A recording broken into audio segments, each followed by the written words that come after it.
আসসালামু আলাইকুম। আজ 18ই বৈশাখ 1432 বঙ্গাব্দ। আশা করছি আপনারা সকলেই অনেক অনেক ভালো আছেন। আজ ইংলিশ স্ট্রাকচারের নতুন একটি স্ট্রাকচার নিয়ে আমরা কথা বলবো এবং জানার চেষ্টা করব দ্যাট অফ এই ফ্রেজটির একটি ব্যবহার।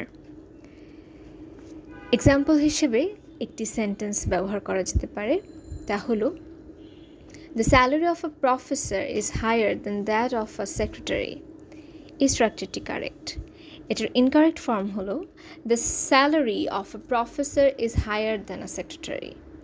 দুটোর মধ্যে তফাৎ হচ্ছে দ্বিতীয়টির ক্ষেত্রে দ্যাট অফ আ ফ্রেজটি ব্যবহৃত হয়নি এবং না হওয়ার ফলে যেটি হয়েছে স্যালারির সাথে সেক্রেটারির তুলনা হয়েছে, কিন্তু আদতে এই বাক্যটার মিনিং হচ্ছে প্রফেসরের স্যালারির সাথে সেক্রেটারির স্যালারির একটি তুলনা। কাজেই ওই স্যালারি প্রকাশ করতে হলে আপনাকে ব্যবহার করতে হবে that of a ফ্রেজটি। That means the salary of a professor is higher than that of a secretary. ধন্যবাদ।